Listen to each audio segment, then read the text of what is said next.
연천군 남방안개산 앞 초석.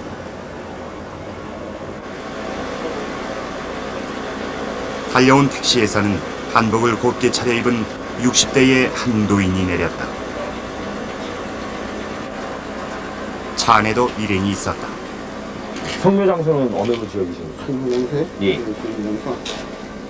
그들은 성묘객이었다. 어르신 어디에서 오셨습니까? 충남 천안. 천안에서요? 군부대차의 호위를 받으며 이들이 향한 곳은 남방안개산 너머 비무장지대.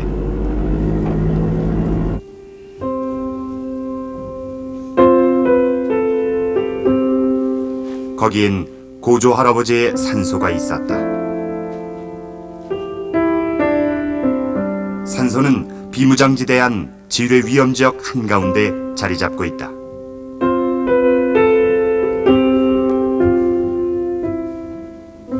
그 12살에 유견하고 13살에 1년 있다 13살에 피난 나가지고 50년 만에 들어온 거예요 여기. 내가 11자 살았으면 이 나와서 11자 11년 때면 살았어. 330년 하나죠. 50년 만의 성묘. 그것은 쉽지 않은 일이었다. 요게 내가 사단장 지뢰를 제거해달라는 애타는 편지까지 썼다. 거기서부터 뭐 이제 잡혀듯이.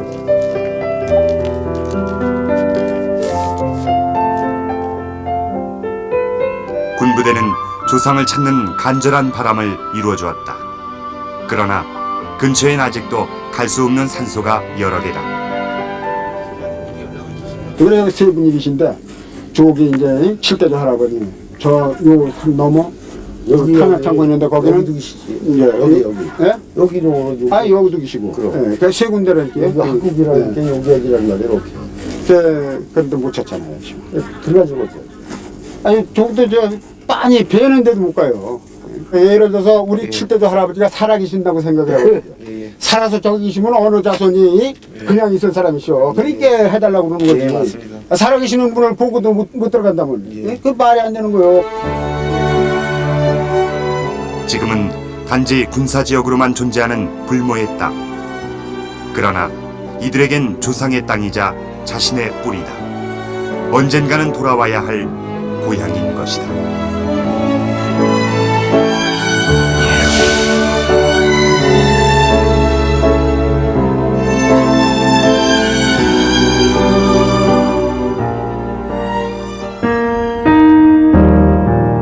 남북을 가르며 흐르는 비극의 강 임진강. 그러나 임진강은 한반도의 승자만이 얻는 여의주다.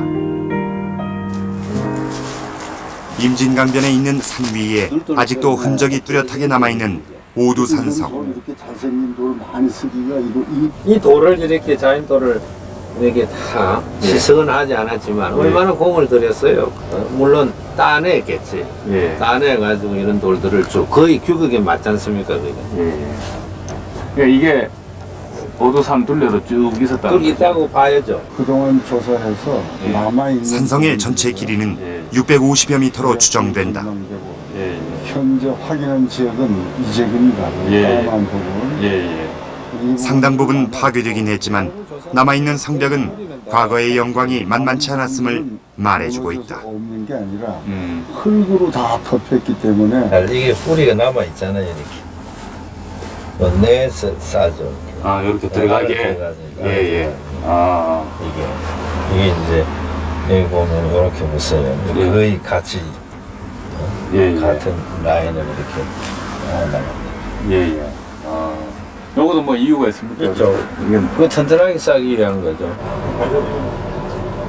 아랫부분을 넓게 쌓은 후 위로 갈수록 좁아지는 견고한 이 성벽의 본래 높이는 4m가 넘었을 것이라고 한다. 그쯤 되면 누구도 쉽게 넘을 수 없는 난공불락의 성.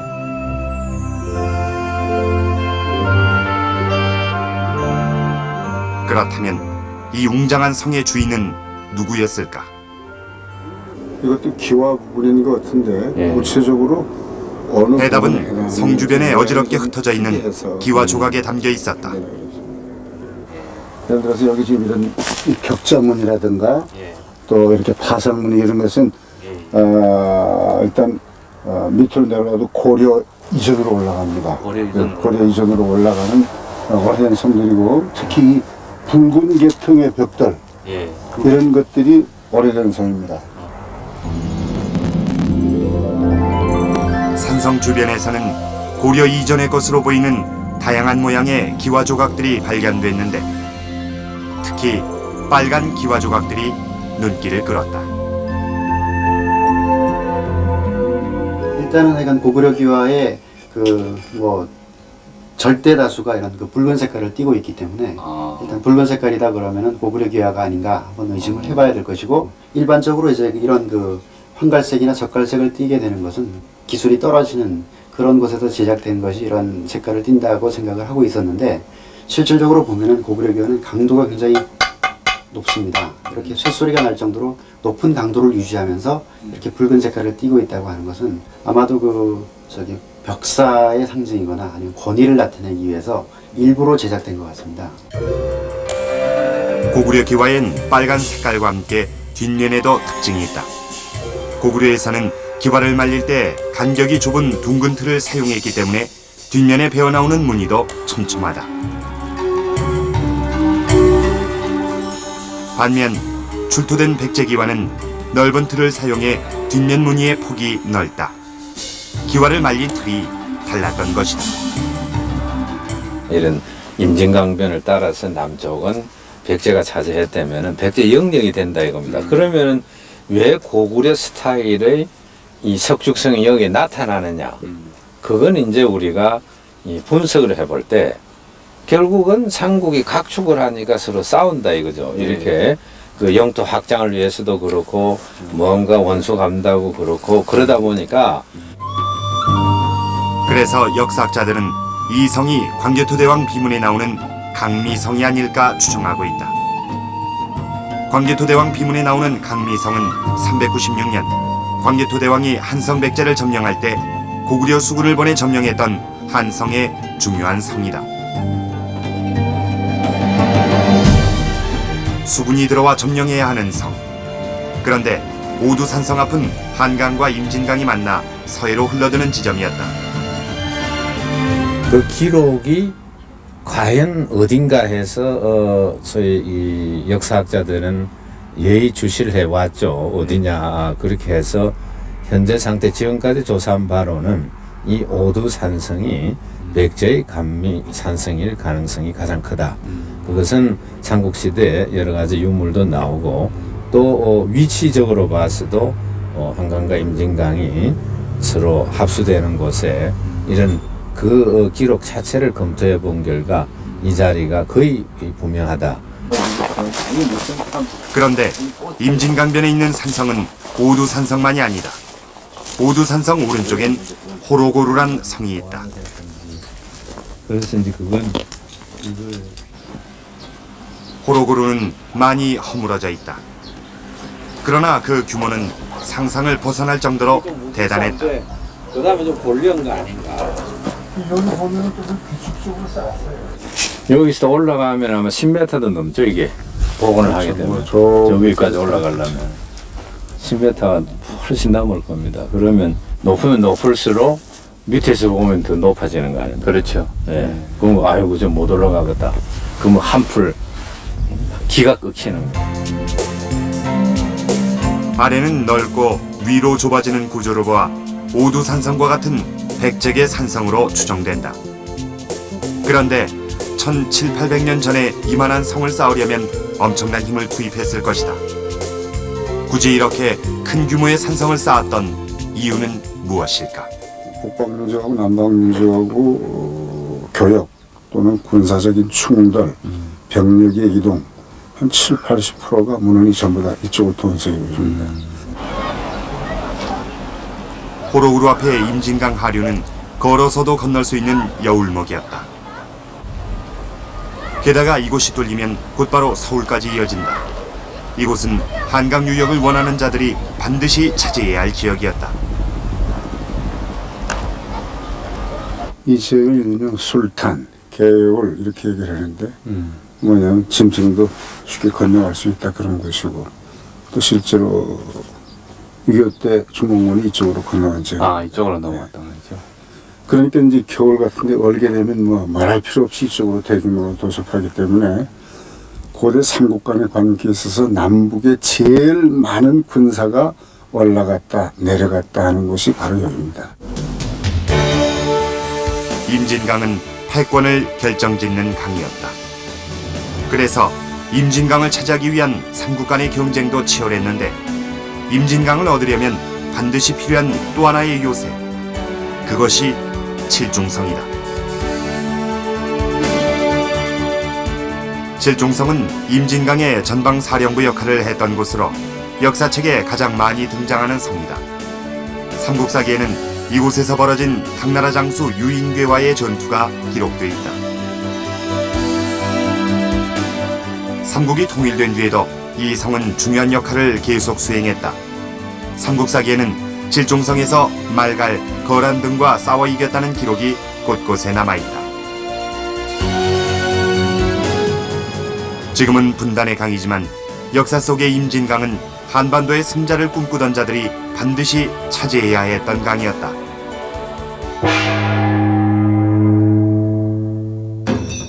그래서 임진강변엔 오두산성, 칠중성, 호로구루성을 비롯해 줄잡아 50여 개에 달하는 고려 이전의 산성이 집중돼 있다.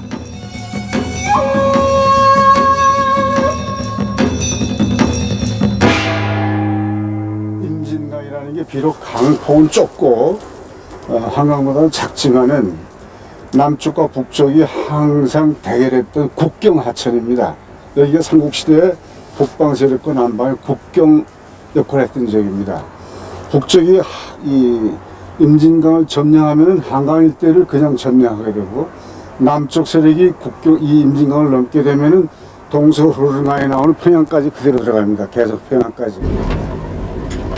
분단 현실은 휴전선 일대의 역사를 망각 속에 묻어버렸다. 그러나 역사의 도도함은 망각의 강을 건너 우리에게 다시 다가오고 있다. 강원도 철원의 비무장지대 안엔 천년 동안 숨겨졌던 웅장한 역사가 있다. 8분 48초. 그곳에 있는 것은 태봉국 도성지. 그러나 지난 50년 동안 아무도 그것을 보지 못했다. 철목어디가 어디야? 야도 좀 확인을 하면서 가게 됐어. 태봉국 도성지, 일명 궁예 도성지가 있어야 할 자리엔 군사 분계선만이 서 있다.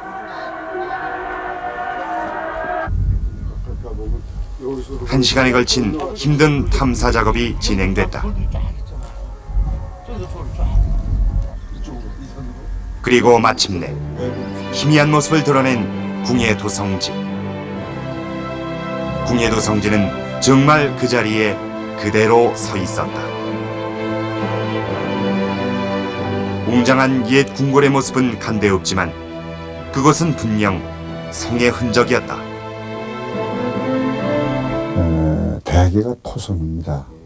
비교적 규모가 큰 웅장한 토성이고 또 곳곳에서는 그 지방에 흔한 그 현무암 이것들을 같이 섞어서 쌓은 토속 혼축성도 제법 됐습니다. 그러나 대부분은 토성이라고 보여지는데 규모가 상당히 크긴 한데 토성이다 보니까 해방 이후에 밭 깔고 하면서 흩어진 지역도 많고 그래서 없어진 지역과 남아있는 지역이 뚜렷합니다만은 전체적으로 윤곽들은 분명히 남아있습니다. 철원 평야에 궁예도 성지 풍천원이 있었다는 사실은 역사 기록에도 확실하게 남아있다. 기록에 의하면 궁예도 성지의 규모는 외성이 14,421척, 내성이 1,905척이었다고 한다. 그런데 보다 정확하게 궁예도성의 전체 모양을 한눈으로 확인해 보면서 그 크기를 측정해 볼 방법이 있었다. 군사 위성 사진. 여기 한강에서 철원 쪽으로 가는데 궁예도 성지는 위성 사진에도 분명히 나와 있었다. 후 삼국 통일을 꿈꿨던 궁예답게 그의 도읍지는 비무장지대 남북한 지역을 똑같은 크기로 껴안고 있었고 크기는 정확하게 외성의 경우 12.5km, 내성의 경우 7.7km였다. 정확한 도성의 모습은 발굴을 해야 알 수 있지만 궁예도성지는 비무장지대 안, 현재로선 접근이 불가능하다. 그러나 천년 전 이 땅의 역사는 화려했다. 외성의 둘레 30리에 내성의 둘레만도 20리에 달했던 거대한 제국의 수도가 여기에 있었다. 궁예는 후삼국을 통일한 뒤 북벌로 대동방국을 세우고자 했다. 그래서 한반도의 한가운데인 이곳 철원에 도성을 세웠던 것이다. 300만 평에 달했던 도성에는 궁궐을 비롯해 천여 가구가 있었던 것으로 추정된다.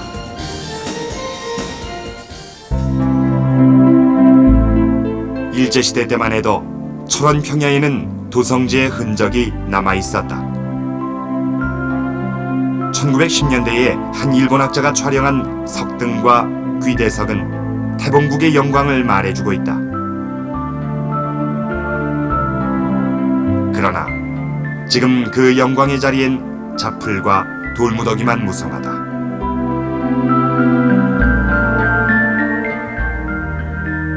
가운데론 휴전선이 지나가고 있다.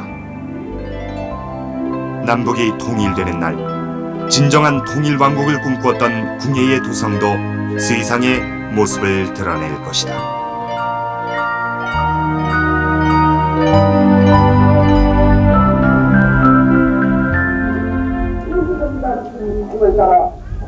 북한 쪽 지역이 한눈에 건너다 보이는 남방안개선 바로 앞.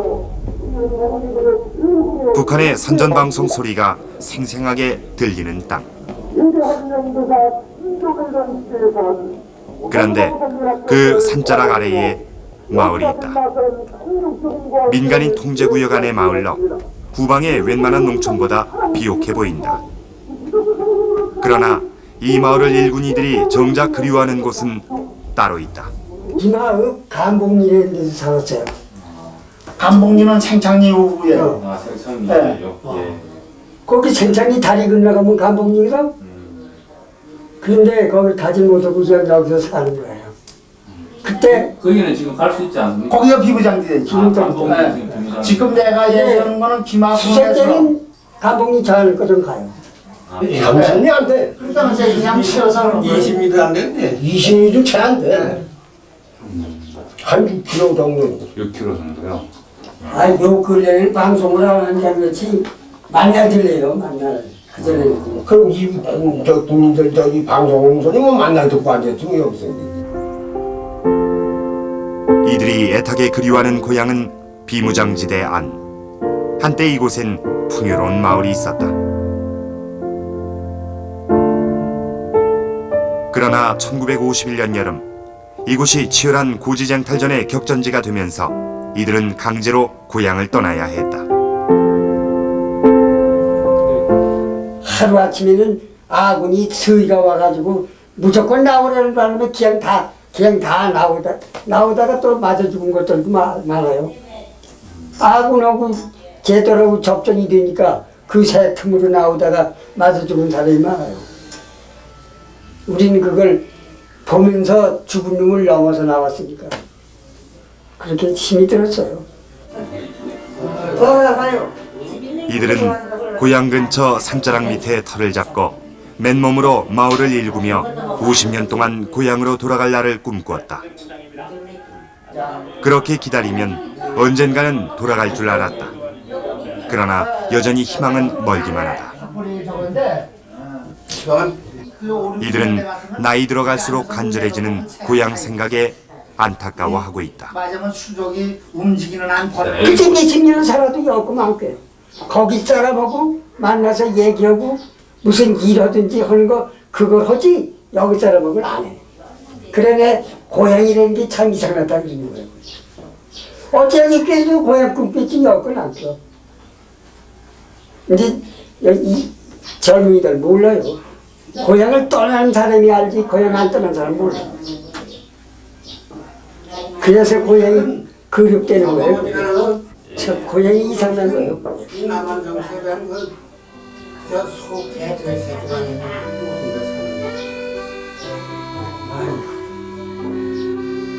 고향으로 돌아갈 날을 얼마나 더 속절없이 기다려야 할 것인가.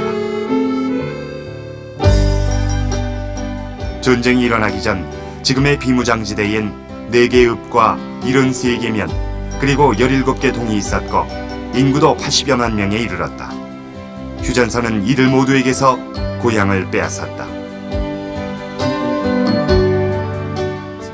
그러나 휴전선이 낳은 가장 큰 비극은 천만 이산 가족. 2000년 8월 비극의 실상이 생생히 드러났다. 좀 아무래도 엄격하시고 그래도 첫 딸이 돼서 참 예뻐해 주시고 자상하셨어요. 네. 너무 긴 세월을 이렇게 지나고 만나니까 좀 억울하고 그래요. 머리가 많이 쇠이셨죠. 네. 그래도 건강한 모습 보니까 좋아요. 오래 사시다가 내 다음 차례가 돌아올 때 유인자 씨는 초등학교 4학년 때 헤어진 아버지를 환갑 무렵이 돼서야 겨우 다시 만났다. 3년도 돌아가셨다 그러네요. 지금 따님 얼굴에서 그 부인의 모습을 좀 읽으실 수 있어요? 어떤 모습이 그렇게 닮았어요? 눈하고 코 있는데 그렇지 애미 모습이었어요. 눈하고 코는 딸은 그리움의 목임이었고 아버지는 죄책감에 말을 잃었다. 보고 싶은 건 난 너무 많이 아버지 오면 물어보려고 했는데 그렇게면 지금도 그때 생각만 하면 가슴이 미어오는 유인자 씨. 아버지는 딸의 뺨을 쓰다듬고 또 쓰다듬었다. 그 연세가 많으니까 왜 눈곱도 기고 콧물이 흐르대요. 상추 쌈 이렇게 고기 해서 싸드리고 이 콧물 닦아주고 하니까네. 아이고 니한테 이 쌈도 싸서 받아 먹어보고 내가 한이 없다. 한 번 더 욕심을 내자면 어서 통일되고 남은 날은 니하고 살다가 가면 좋겠다 이러시는데 참 진짜 정말 가슴이 미어지더니 정말 참. 하도 애틋해서 하니까 이래가지고 이렇게 정리를 해준 거예요. 보고 위로 삼으라. 남편이 만들어준 책장에는 아버지의 귀중한 흔적이 고스란히 담겨 있다. 이거는 내가 항상 아버지 거라서 이거는 아버지 유열 씨는 우리나라 최초로 한글 사전을 펴낸 국어학자. 우리가 갖고 있었어요. 그리고 그때 아버지한테 받아온 사진들. 아버지가 그 가족. 아버지를 기억할 수 있는 것이라면 모든 것이 소중한 유 씨. 우리 집에서 이렇게 다 기록을 해가지고. 첫 번째 만남. 아버지가 남기고 간 추억 하나하나로 잃어버린 50년 세월을 이어보려는 안간입니다. 여기는 큰 고모. 아, 고모님 서울 사신다는 예. 고모님. 예. 작은 고모님이고. 다 우리 아버지 사진은 다 떼고. 전쟁 발발 직후 예. 부모님은 그녀만을 친가로 피난 보낸 뒤 동생들을 데리고 북으로 갔다. 그렇게 뭐 아주 오랜 얘기지. 부모님은 사무치는 그리움이었다. 간호학교를 갈 때 취직하기 전에 왜 그 시절은 신원조회 그런 거 할 때인데 그 자꾸 신원조회가 이렇게 뭐가 문제가 되더라고요. 그래서 왜 그러나 했더니 아버지가 북한에 있지 뭐 이런 말들을 하더라고요. 그때 이제 확실히 살아 계시는구나. 그래서 그때부터는 제가 이제 늘 참 기도할 때 살아 생전에 한번 꼭 만났으면 하는 이런 마음으로 늘 기도했는데 그 기도가 하나 또 헛된 게 아니고 정말 이렇게 좀 만나보게 됐어. 이별의 순간은 그리움의 세월만큼 고통스러웠다. 저는 시간이 흘러서 좀 낫지. 처음에 와서는 진짜 마음을 잡기가 참 어렵더라고요. 그래도 그녀에겐 위안이 있다. 아버지가 남기고 간 손녀딸의 이름. 예쁜 여울이 보세요. 소중한 이름을 가지고 무럭무럭 자라는 아이를 볼 때마다 유 씨는 늘 아버지를 생각한다. 할머니지 거기에. 안 만난 사람도 많은데 참 욕심 같지만은 그리 만나고 나서 남한테 어른이 돼서 표를 못해서 그렇지 진짜 한 번 다시 이렇게 자유롭게 왕래하고 서신왕래해서 만났으면 하는 바람이 너무 간절합니다. 정말 정도. 그러나 수십 년 만에 자식을 만나고 온 부모의 심정은 그리움만으론 설명할 수 없다. 죄책감을 가지고 살았거든. 난 가령 여기서 무슨 나쁜 짓을 해서 경찰에 잡혀갔다. 그저 당신 적도범이야 뭐 이런다. 난 살인범이요. 난 살인범도 정기석 살인범이요. 이렇게 말할 그런 생각이 늘 나고 그랬어. 난 살인자다. 정기석 살인자다.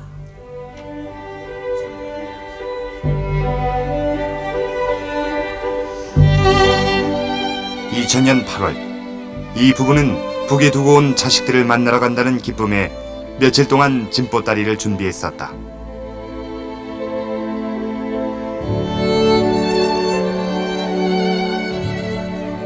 그러나 북한엔 각자의 자식들이 있었고 할아버지에겐 수십 년을 기다린 아내도 있었다. 그 아드님을 뵀을 때는 제일 처음 무슨 말씀을 하셨습니까? 뭐 할 말 있어요? 미안하단 말이지, 그지? 어린 건데 뿌리고 나온 게 죄송스럽기만 하지 뭐 무슨 생각이 있겠어요? 근데 8살에 누구 왔는데요? 8살이에요? 네. 봤을 때 첫눈에 내 아들이다 이런 걸 알아보셨던가요? 모르지요. 서로 그저 만나길 해놓은다. 부인도 보셨을 그 사람? 그렇죠. 무슨 말해? 무슨 말을 해서. 혼자 고생했겠다 그랬지. 그뭐 원수요? 네? 살아있어서 만나니까 좋지요. 살아있어 만나니까 좋지요. 예. 이산의 책임은 그들의 잘못이 아니었다. 전쟁이 일어나자 할아버지는 자식과 아내를 고향에 둔 채 군대에 나와야 했다. 그런데 어느 날 갑자기 분단이 된 것이다.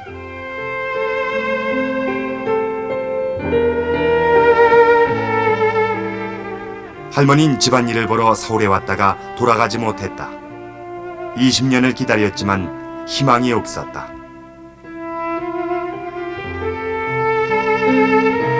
두 사람은 40대 후반 같은 처지로 만나 결혼했다.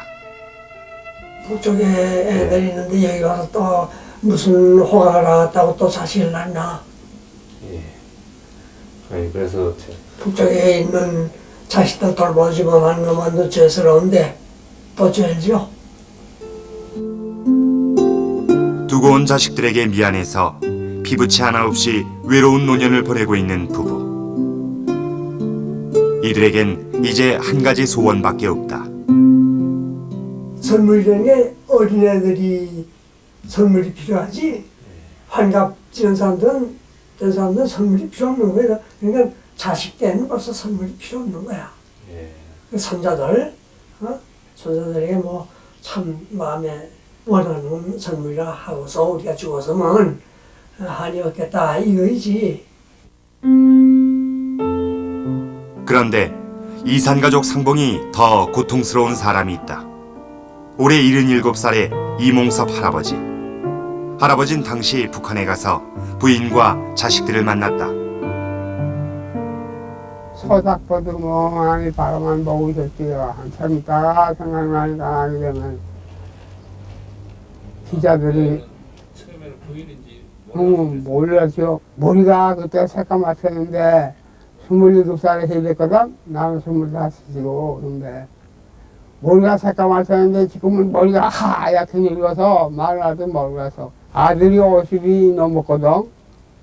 딸도 54살이나 되고 55이나 되고 몰랐지. 세월은 너무 흘러 있었다. 그래도 할아버지는 고향의 처자식을 기다리느라 세 가정도 이루지 않은 처지. 남보다 가족 상봉이 간절했다. 그러나 짧은 만남 후 다시 헤어져 돌아와야 했다. 아니에요. 생각하면 사람 자꾸 마르고 옷 벗지만 아프고 신경 안 쓰니까. 우리 한국 사람이 이제 다 갔다 온다네. 다시 돌아올 때 처음에 또 이제 교수사에서 이제 통제해가지고 이제 한 번씩 만나보려 한대요. 그 전에 안 되고 아주 이제 만나볼 사람이 한 몇십만 명 된다거든. 그 끝나는 거면 우리에게 나이 많아 죽지 뭐 이렇게 만나보고. 이몽섭 할아버지에게 가족과의 만남은 너무 짧았고 그리움의 고통은 너무 크다.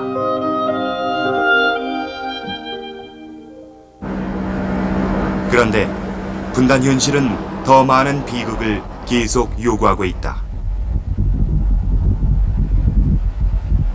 내가 살아와서 이곳에 누울 줄 누가 알았어. 정말 몰랐지. 장무환 씨는 살아있으면서도 자신의 가묘를 가지고 있는 기막힌 삶을 살아왔다.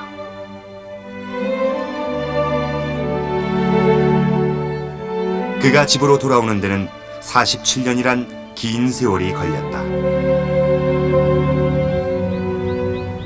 53년 7월 13일 날 밤에 전투하다. 그때 전투는 금화 전투요? 금화 전투. 27일 날 휴전이 됐는데 그럼 13일 날 전투에서 포로되셨나요? 그걸 포로돼서. 그가 전쟁에 나간 것은 23살 때.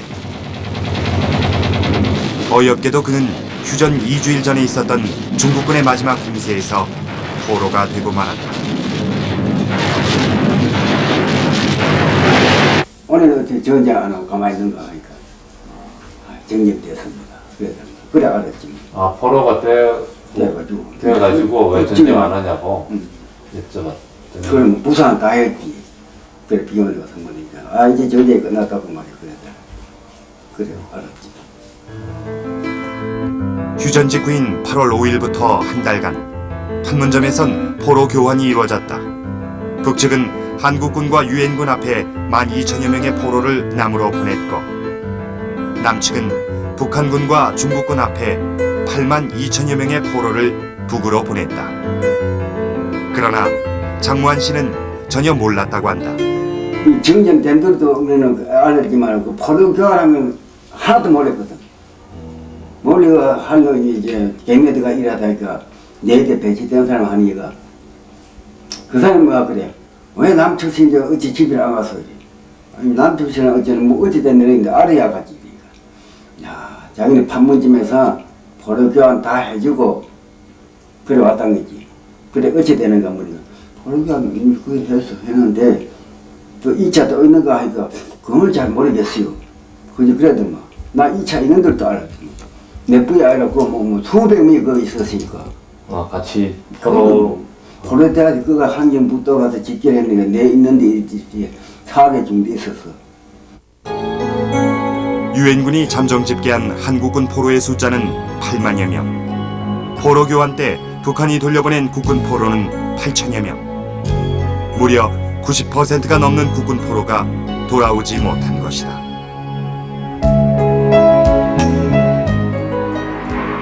장무환 씨와 국군 포로들이 끌려간 곳은 한경북도.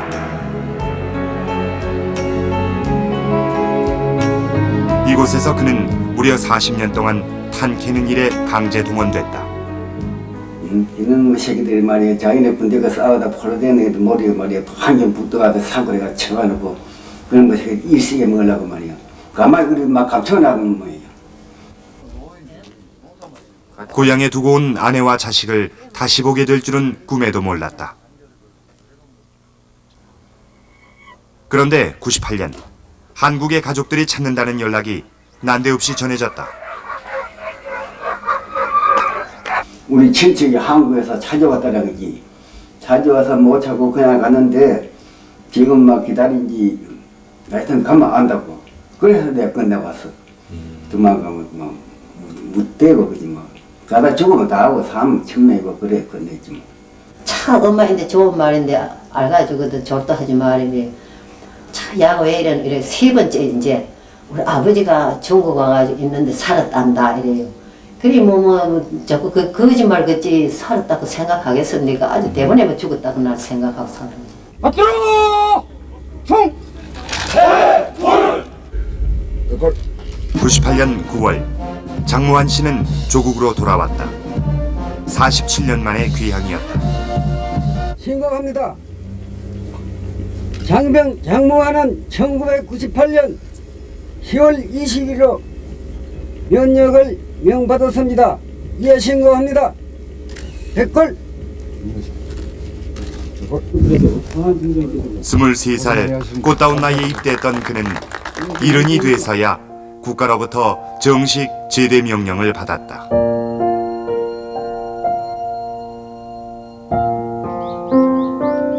장 씨의 귀향으로 부인과 아들은 수십 년 동안 잃어버렸던 행복을 찾았다.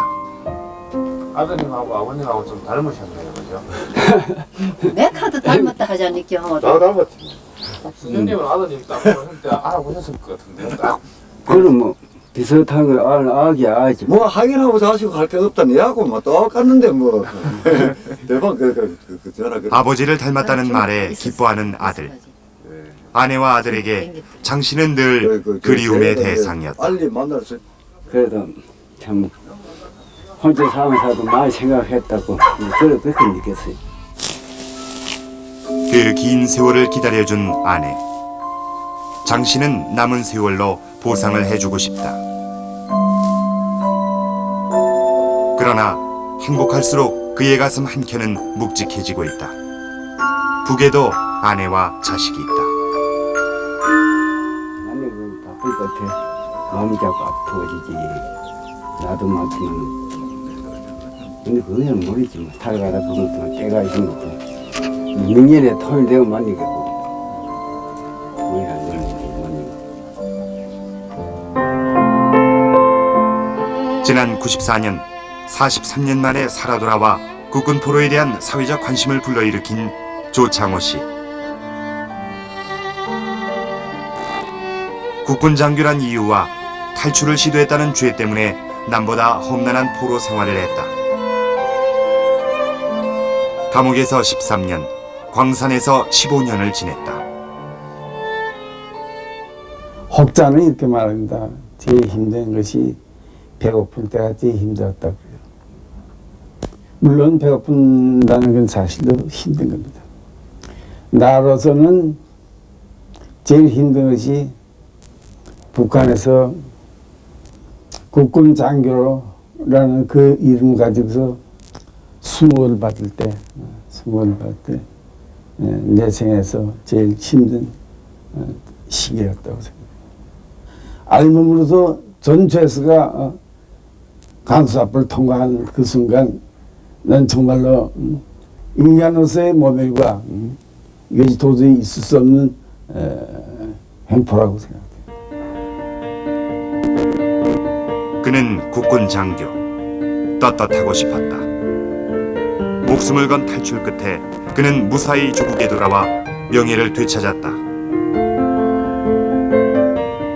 대신 그의 한쪽 가슴은 점여오는 걱정으로 아물 날이 없다.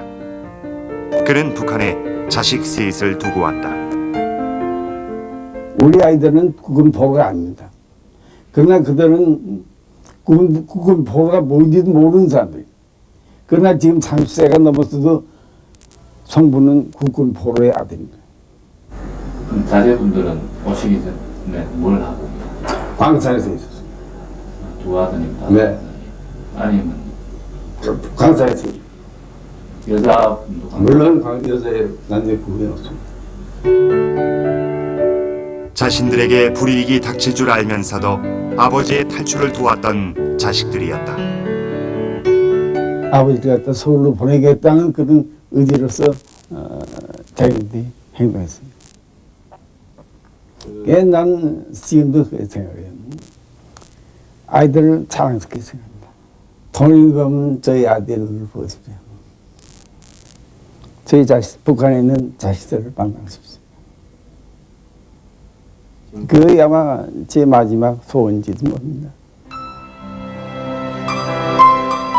북에선 국군 포로로 수모를 당해야 했고 조국에선 이산 가족으로 아파해야 한다. 이 고통은 과연 언제 끝날 것인가?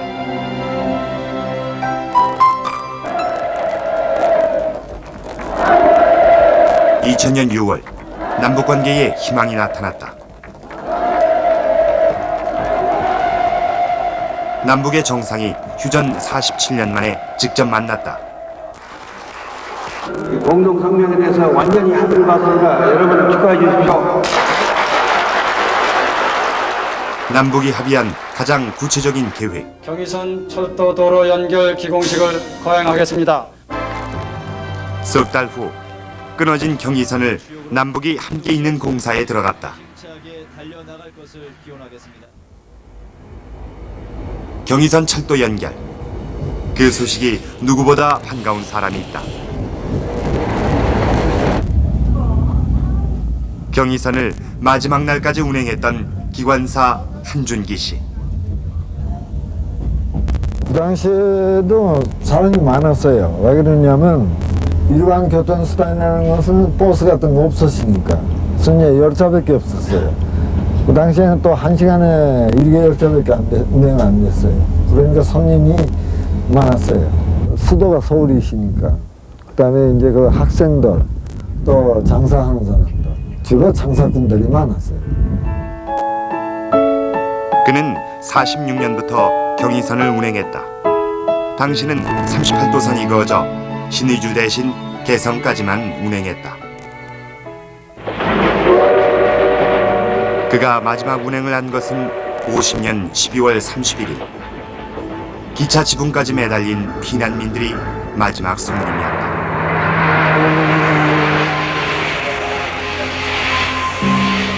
제일 안타깝던 것이 그 하차 지붕 위에 그 피난민들이 이북 피난민들이 그 하차 위에 막 타고 다니는데 타고 오다가 그 열차에 운행 중에 진동에서 떨어져 가지고 죽은 사람이 많았어요.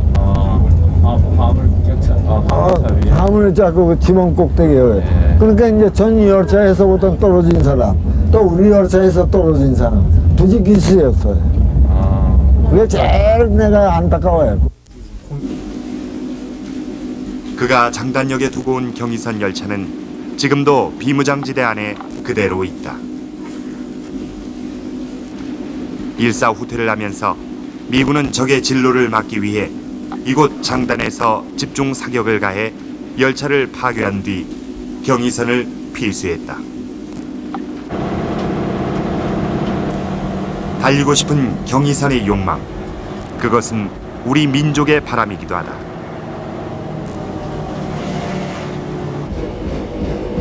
그런데 지난 4월 10일부터 비무장지대 바로 아래에 있는 도라산역까지 경의선이 운행되고 있다.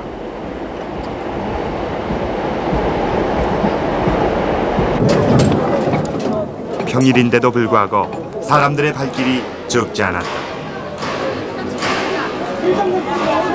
이제 이게 열차면 하루에 총 인원 우리가 취급하는 인원은 600명, 최고 할 때 600명. 그 주말에는 600명 거의 다 들어와요. 예, 다 들어오고 주중에는 오후 열차는 거의 그 300명 있는 한 대도로 다 오는데. 주중에도요? 주중에도 오후 차는 근데 오전 차는 거의 한 150명에서 200명. 그런데 방문객 대부분은 나이가 지긋했다. 안내를 담당한 군인을 붙잡고 이것저것 물어보는 호기심이 어쩐지 남다르다. 이게 38선이야 지금. 여기 2km, 여기 2km. 이 짝 안에 있으니까 못 가지. 내가 그래서 좀 우리 고향 땅에 못 가잖아. 고향이 어디신데요? 요 장단, 친서면. 백악산 밑에. 걔 어그로기가 짝이 없는 거예요. 그 얼마나 서러워요? 아유, 서러운 건 말할 수 없죠. 그래서 경의선 연결엔 남북관계의 변화를 바라는 많은 사람들의 정성이 배어있다. 13,000여 명의 사람들이 기꺼이 경의선 공사비에 정성을 보탰다. 그렇다면 침목 곳곳에 베인 바람대로 경의선은 한반도의 긴장을 완화시켜 줄 수 있을 것인가. 유럽 지역이 어떤 통합을 해나가는 과정을 봤을 때 철도의 역할은 아주 컸습니다. 철도를 타고 있으면 국경의 개념이 없죠. 사실상. 그냥 어느 나라를 가는지도 모릅니다. 그러면서 전부 연결이 된단 말이죠.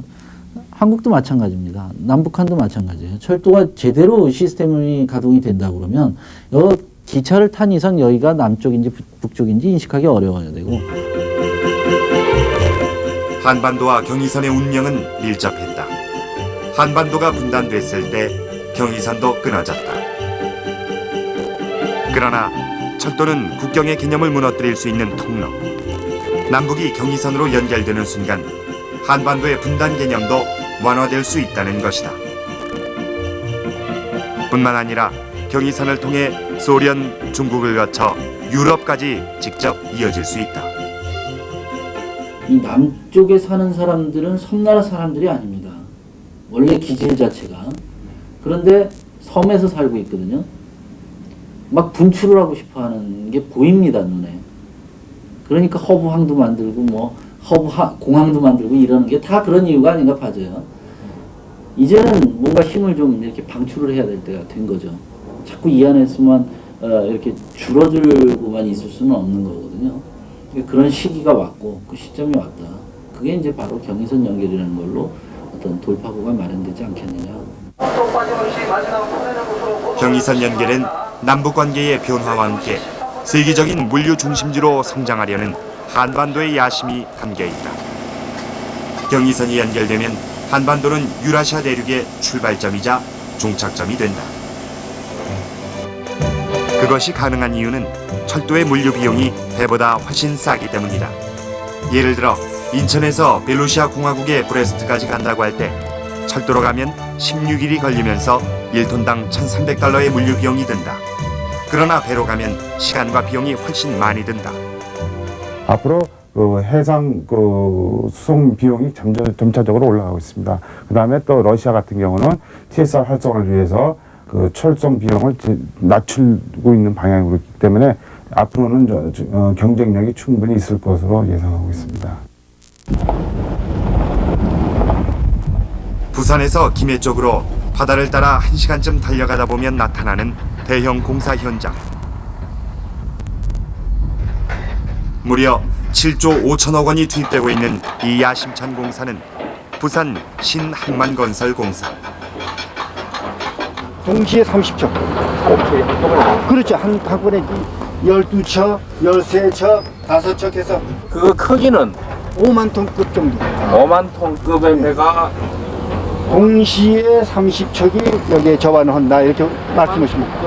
한 척이 서로 배가 접안하는 부두 길이만 무려 9km. 그러니까 배 길이가 약 270m 되죠. 완전히 완공하는 건 2011년이고 우선 2006년부터 여기서 세 척이 접안을 해서 왜 빨리 하려고 하냐면 지금 중국의 상해가 큰 항구가 더 커지고 그런데요. 그러니까 그렇게 되면 외국에서 오는 배가 그리로 뺏기니까 그 전에 빨리 개항을 해서 일부 움직이려고. 신항만을 서두르는 이유는 세계적인 허브항 자리를 놓고 부산항이 벌이는 치열한 경쟁 때문이다. 부산항은 허브항의 조건을 두루 갖추고 있다. 수심이 깊고 작은 배에 컨테이너를 옮겨 실어 다른 항구로 보낼 수 있는 제반 시설이 잘 갖춰져 있다. 가격 경쟁력도 좋다.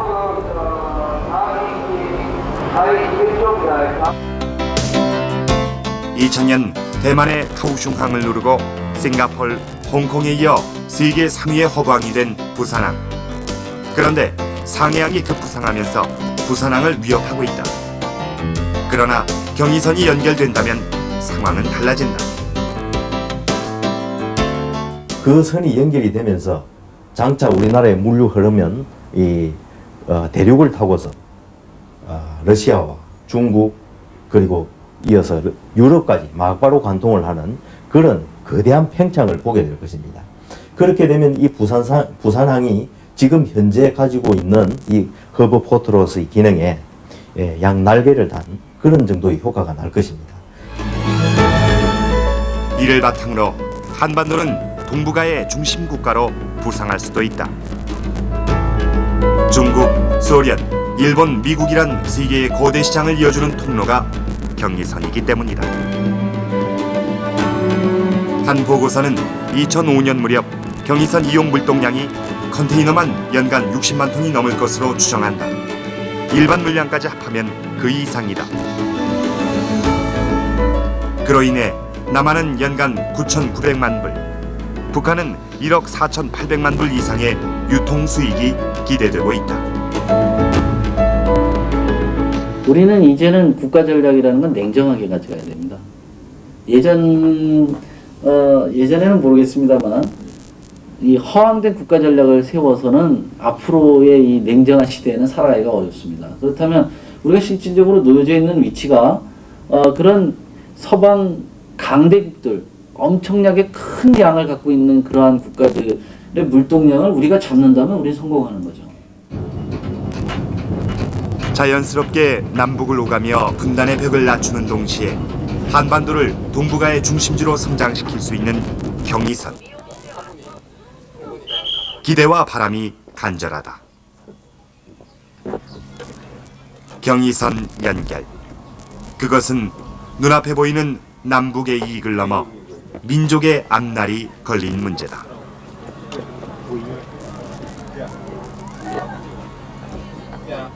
그런데 우리나라는 도라산역까지 연결한 반면 북한은 1년 반이 넘게 공사를 중단한 상태. 북측이 공사를 중단한 이유는 저희들이 정확히 파악하지 못하고 있습니다. 다만 추측하는데 북측의 내부 사정 또는 북미 관계 등의 복합적인 여러 가지 요인에 의해서 이루어지고 있지 않느냐 이렇게 판단하고 있습니다. 도라산역 위는 비무장지대. 장단역까지 연결하려면 안전을 보장하는 합의 각서가 필요하다. 남한은 2km, 북한은 12km 구간이 이어지지 못했다. 저희들 남은 구간 2km 정도는 한 6개월이면 충분히 됩니다. 지뢰 제거라든지 좀 하고 하는데 되는데 북측도 저희들이 그냥 상상이라고 예상하건데 마음의 준비만 하고 시작만 하면 거기는 일회전술로 우리하고의 그런 공사 추진 방법하고 또 좀 다르니까 크게 시간적으로 오래 걸려서 안 되는 공사 자체가 시간이 오래 걸리는 게 아니고 지금 현재 그런 이념상의 어떤 그 해결이 빨리 돼야 되지 않느냐 지금 그렇게 보고 있습니다. 동족 간의 전쟁이라는 불행한 역사 속에서 탄생해 아직도 민족의 허리에 버티고 서서 수많은 비극을 낳고 있는 휴전선.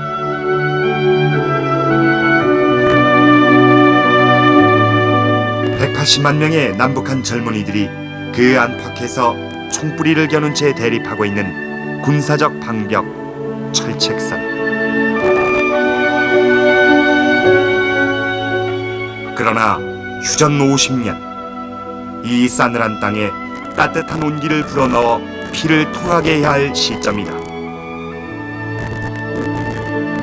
휴전선과 비무장지대는 민족의 꿈과 가능성이 살아있는 우리의 땅이기 때문이다.